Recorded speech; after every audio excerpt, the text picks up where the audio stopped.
Good morning everyone. Well, it's morning here. Sun's not been up long, it's a bit chilly outside, but yeah, nice to have some sunshine.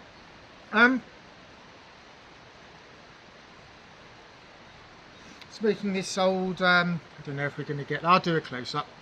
It's a Big Ben silhouette. It's quite an old one, I think. Lovely stem on it, which I'm sort of halfway through repairing.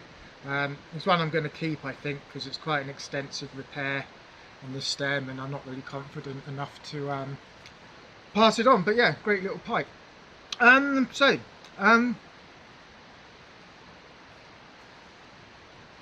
Today I want to talk about, do a demonstration, the topic of shellac finishes on pipes. There seems to be a bit of controversy about using shellac. However, I wouldn't say the majority, but many pipe makers use shellac finishes. So what is shellac exactly? As far as I understand, I'm being a bit vague because I'm not 100% sure. It's the spit of, it's a kind of beetle, I think, called the lac beetle. So I'm a bit hazy on the details. And it comes, you can buy it ready mixed, but in its raw form it comes as flakes.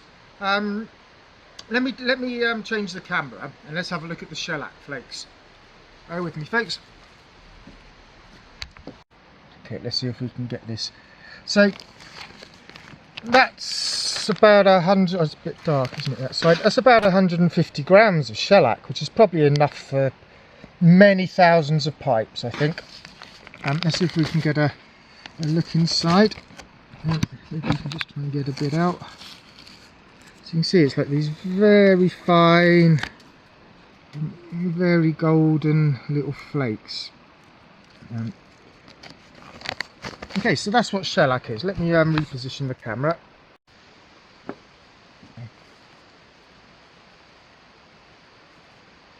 Okay, so that's kind of what the flakes are. Now,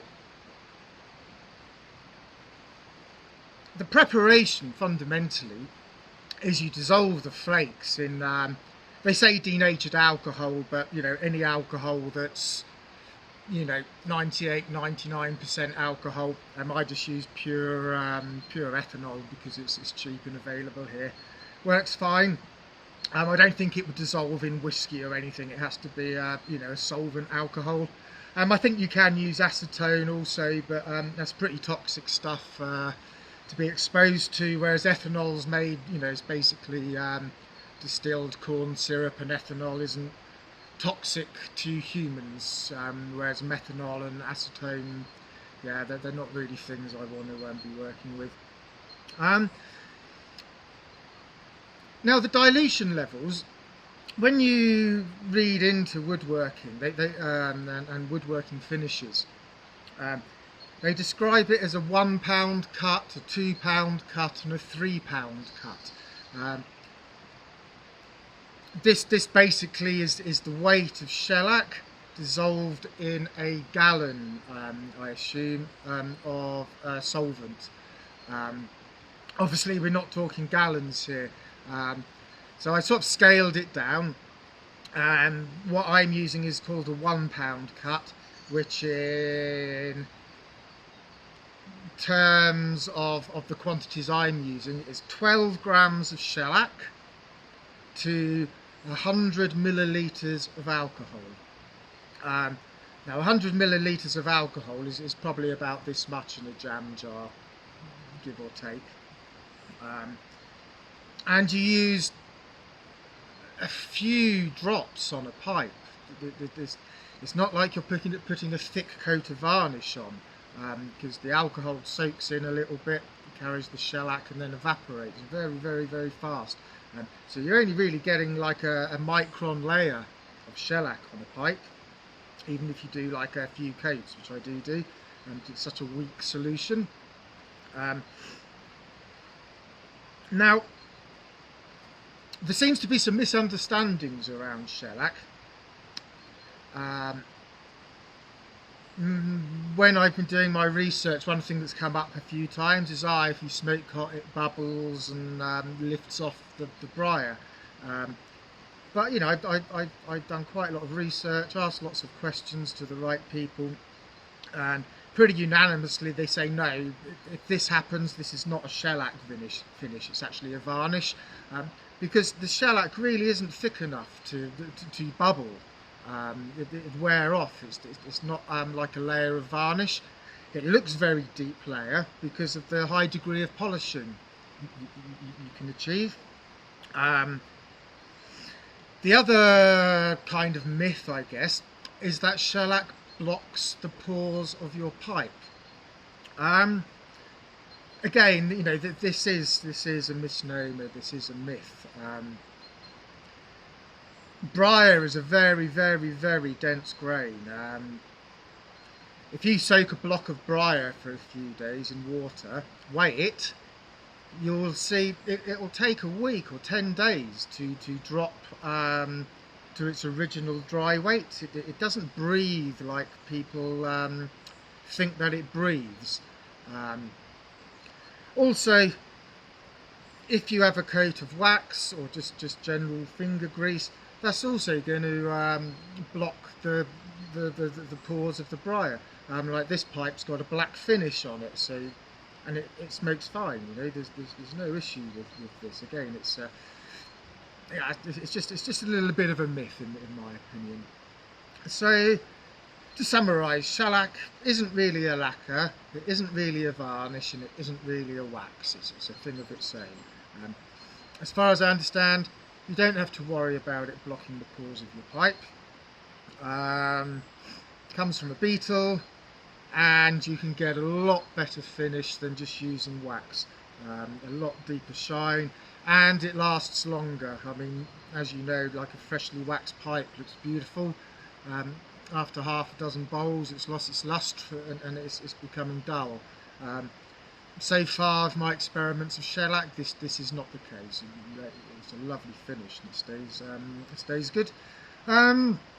So without further ado, let's move into the workshop, and I will show you how I've been applying shellac to my pipes in the process. So yeah, come with me, guys.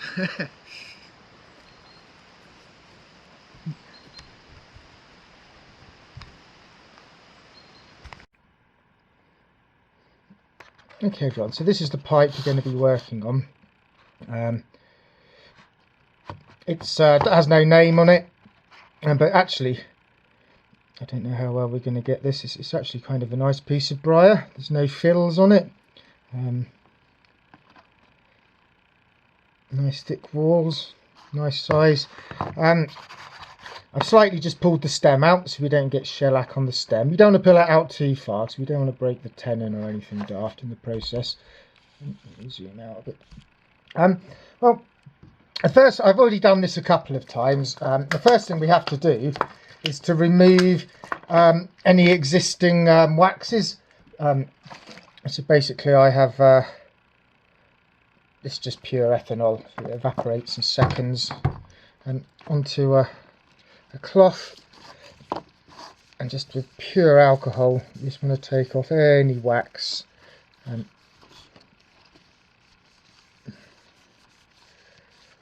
I say, I've already done this a couple of times. This is just kind of for demonstration purposes.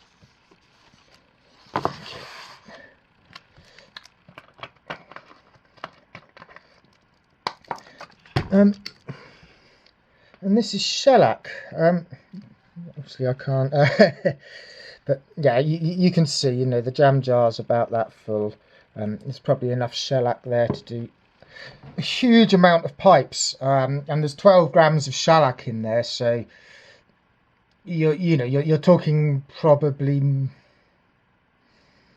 milligrams of shellac per pipe on the final finish. Whereas I think if you're using varnish, you know, you could probably count it in grams per pipe. This is why there's a big difference between the two materials, products. Okay, it looks like the alcohol has evaporated off. And have my stand. It's just an old socket. There's a bit of weight to it, so I can hook that on there. There's a drying system.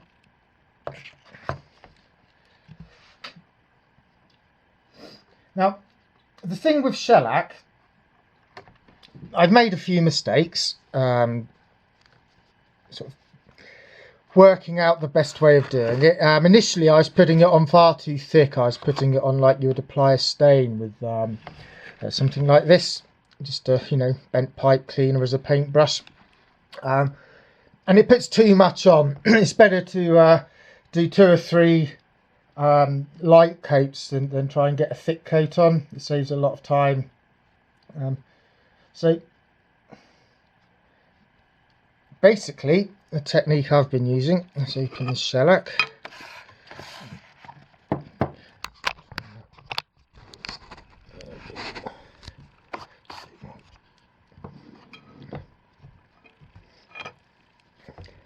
I'll get the cloth,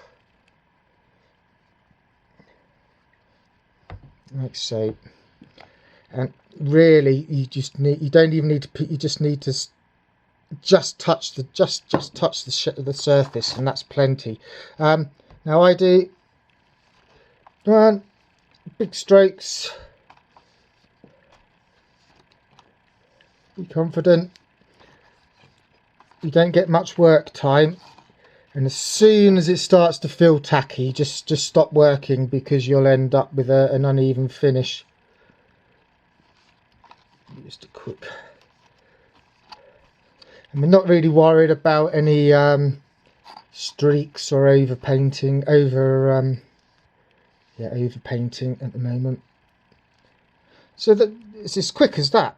It's just a very thin wipe, and then we put it onto there to dry out, which only takes a few minutes. Yeah, it's almost dry already.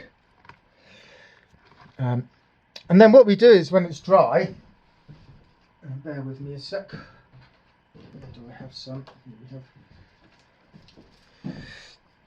We give it a very light sanding off, but not even sanding. I mean, I'm using this is 1000 grit, and I think 1500 grit would be perfect. It's a little bit coarse, 1000. But this piece I've used a few times for polishing down some stems, so it's not it's nowhere near 1000 anymore. Then all we have to do then, you can see that's that's dry already. It's fine. It's just very, very, very lightly. Let's give the surface a little once over. And we're not taking it off. We just want to dull it down a little bit. It'll iron out any spots where the shellac's thicker.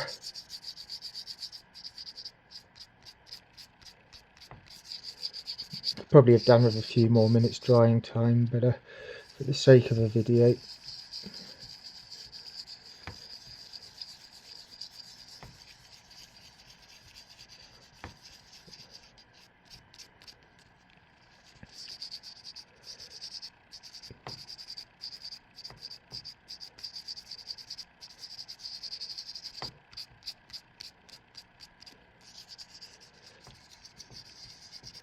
Quick pass all over. Probably, yeah, it's a little bit damp there still, but it doesn't really matter. So it's only one of my older, I guess you could call it a basket pipe, but I'm not sure. I'm kind of more of the impression somebody put it in their pocket at a pipe factory in their lunch break. It's far too nice a piece of briar and far too well drilled for a reject or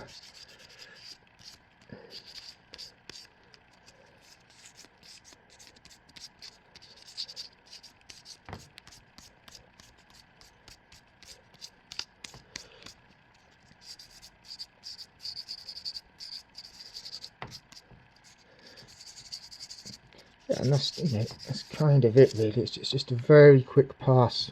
I did do the rim there.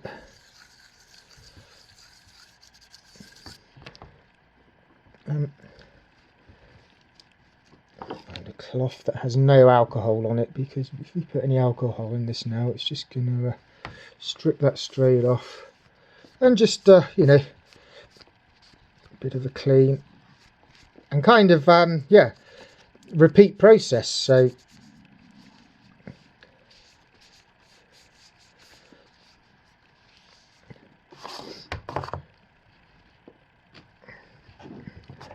generally when I do this, or I have been doing it, I do like 3 pipes at a time, because just that amount of shellac on my fingertip is enough to do like 3 pipes if you work quickly.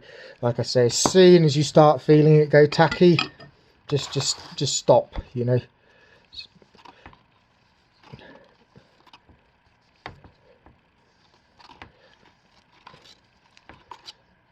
Like I say, I couldn't find anything on YouTube actually that was specific for shellacking pipes. I'm sure there is if I dug deeper.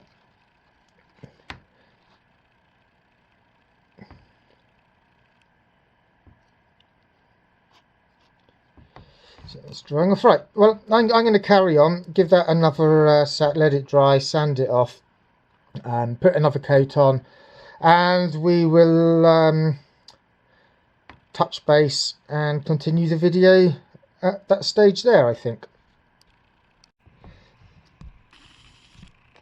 This is the pipe I'm smoking, this Big Ben silhouette. You can see there's a few ripples here. Basically, this whole underneath piece here, and this part of the bottom is completely missing. So I've been building it up with powdered and shredded vulcanite and black super glue, bit by bit. Yeah, it's a good repair, but yeah, I'm not confident enough to sell it. I mean, it only takes one person who's a bit chewier than me, and yeah, you know, could break the repair, but it's a lovely stem. It does take a filter, but I'm not a filter person, but yeah, beautiful bit of stem work there. I'm quite glad I have the opportunity to keep this one actually. Not a big pipe, but big is not always better.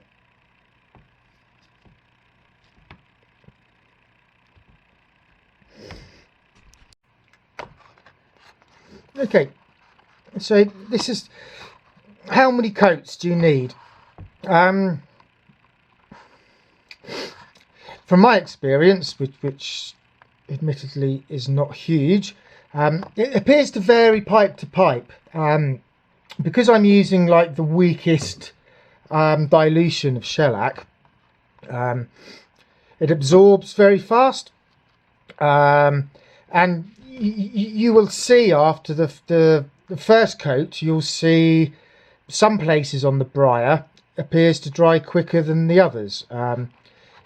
I guess this is due to that it's not like it's a burl, I guess, rather than a straight piece of wood, so it absorbs at different rates. This one, for example, the rim was drinking. You could see as soon as the solution touched it, it was absorbed. So I've been building up these very thin layers until it appears that the pipe, there's no dry spots on the pipe, that the briar's sucked up all that it needs all over. This one was 3 coats, and you can see this has had no buffing. It's just a very light sanding and a wipe of a cloth, and already you can see there's a lovely shine to this. You know, this hasn't been polished, but polishing is the next stage. So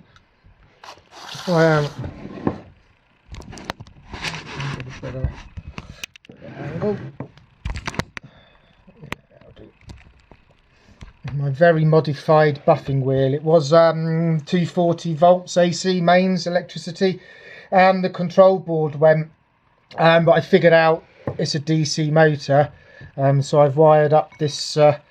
It's a 22 volt DC AC to DC power supply off. I think it was a guitar reverb pedal. Let's get everything out of the way. And you see, a lot quieter running, a lot slower running. I think possibly I could go up to maybe 30 volts if I had a variable output DC supply. Okay. And just a little dab of the old white. I think these match. Now, I always start the polishing a bit less with the stem all the way in here, so we don't get any rounding off of the edges.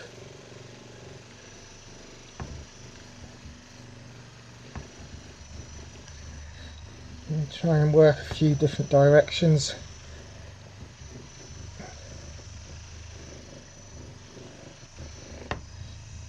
And now we can get rid of the stem and give ourselves a bit more work.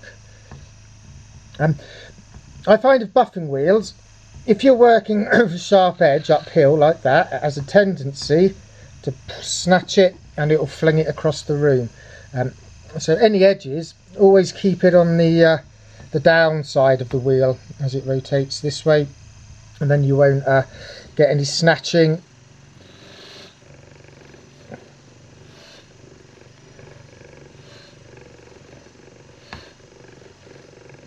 So I'll probably make this a very quick polish just for the purposes of the video.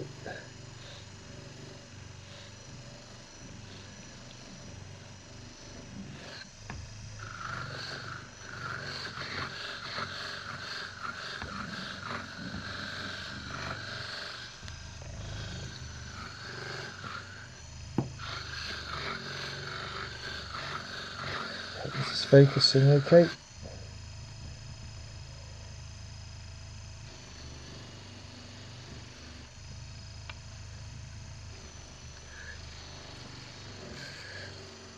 This is where bigger wheels are better than this one's too small. You see the shank will touch the spindle there if I'm not very careful. I'm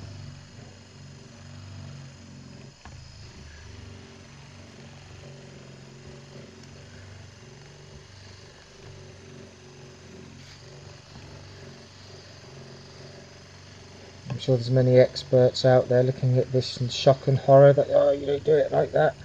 But it's like everything, you know, if you find a way that works for you, that is the best way. And if people followed the conventions all of the time, then we'd never have any innovation, would we?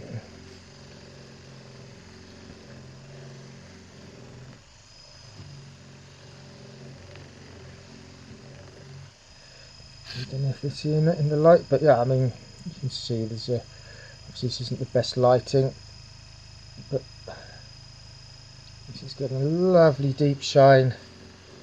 I think this is why some people mistake shellac as a varnish, because you do get this lovely deep finish to it that it looks a lot deeper than it really is. I mean, this really is a micron level coating of shellac.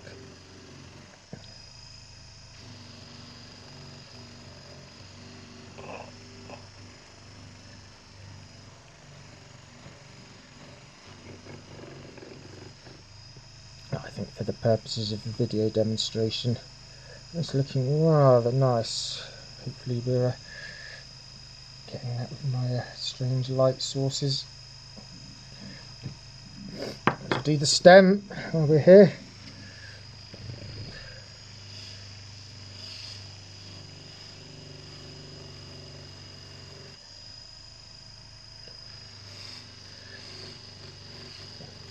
So I think I paid about €5 for this pipe off French eBay. And it's a lovely piece of briar. I mean, I've given it a carnauba wax before in the past. And for such a big pipe, it actually clenches okay. But I don't tend to have my teeth here on pipes. I tend to put the mouthpieces a bit further, the stems a bit further into my mouth than some people, but that's just how I like it. Quick polish.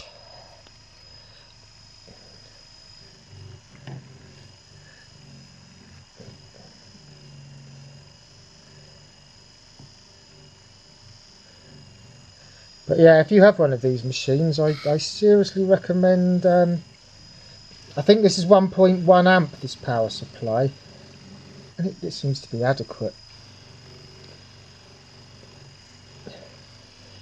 But even on its slowest setting originally, it was a bit fast, to be honest. You had to be very, very careful, very light. If it snatched, it'd sling it across the room. It's very easy to scorch the briar if you pushed hard. I had it in one spot for too long. It's a bit of a slower workflow at this speed, but it's fine, you know. And it's just about fast enough to pick up the carnauba wax. We'll get to that in a second. Well, let's say that that's okay, just for purposes of the video. Back up a little bit. Oh, maybe that's a better angle there anyway.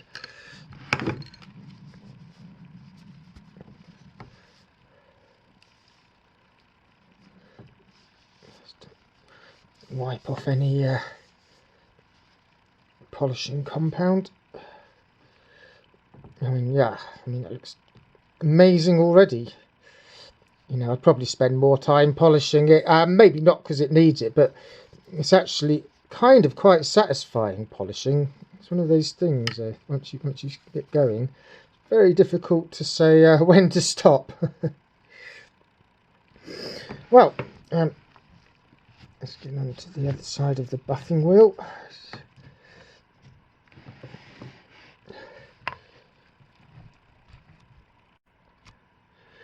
Right, a quick wax. If I can find the wax. I just have a little bit of it here. And it's like plastic, this stuff. It's not like beeswax. And it's just about fast enough to pick it up, this wheel. Let's say it's 22 volts I'm running on at the moment. I think if I went up to sort of give it another 5 volts. But it is working, so it's fine.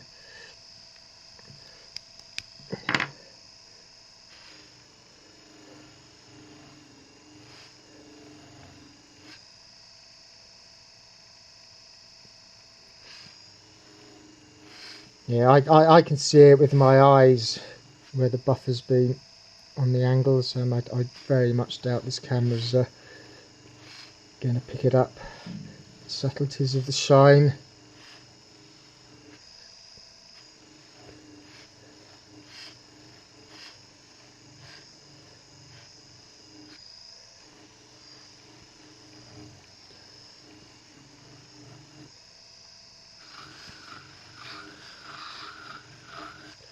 So I really hope the lighting is good enough to pick this up.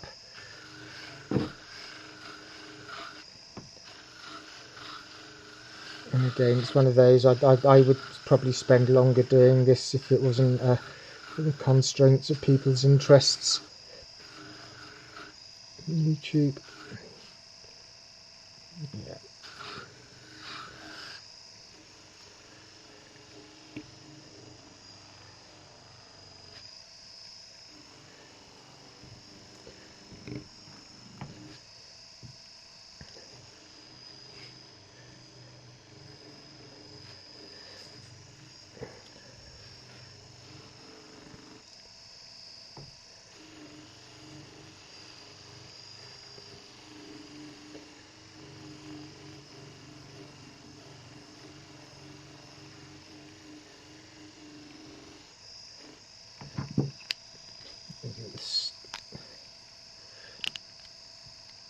I always try and get the mouthpieces as straight as I can for this, just so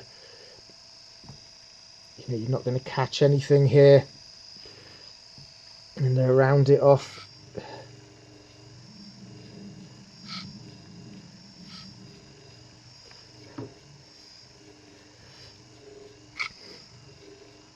The beauty is of putting the shellac on in multiple thin layers is it does actually save time.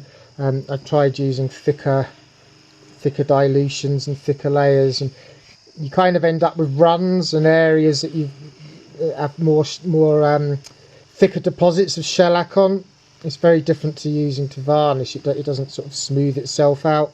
But by doing lots of thin layers, it's just a very cursory sanding between each layers. With a thicker layer, I found, yeah, it took a lot more time to get it to a good finish with sandpaper.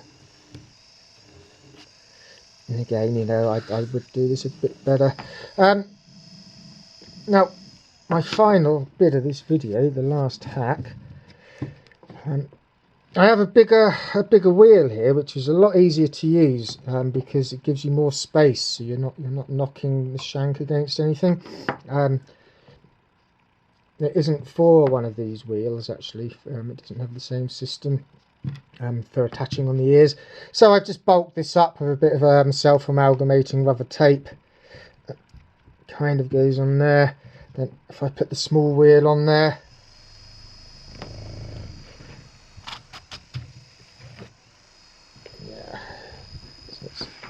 it's not perfect, but it's great just for a final. Oh, says he.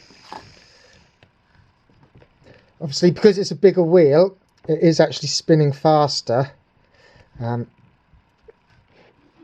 am considering upgrading the wheels. Come on, for the sake of the video, it's not. It's decided not to.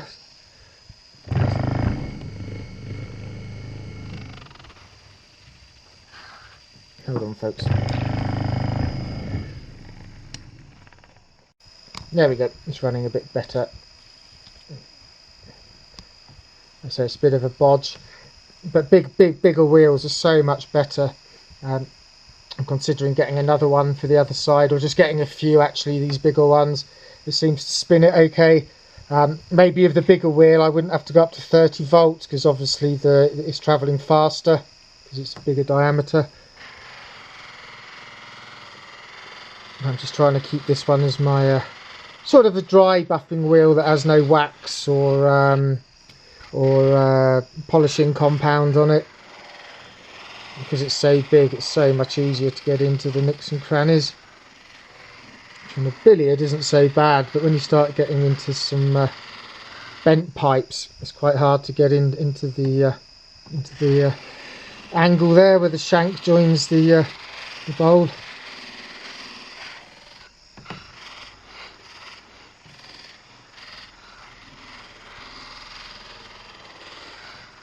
Again, just trying to rotate, lots of angles.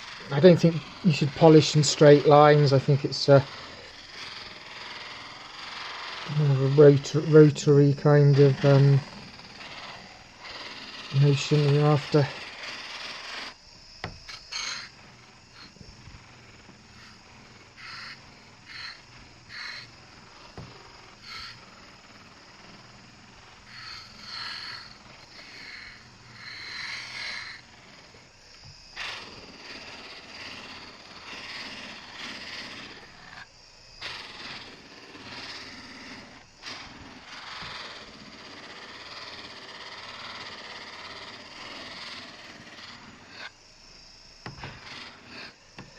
Well, I think that's enough polishing for the video, and it's probably getting quite boring and quite long anyway.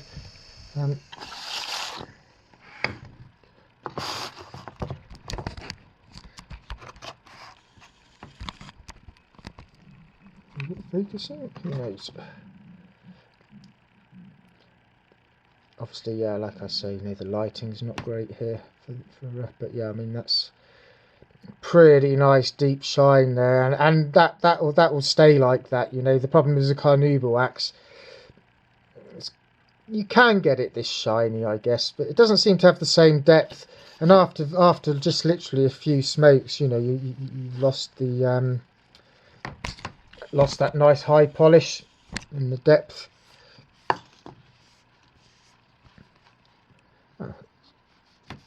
Quite happy with that.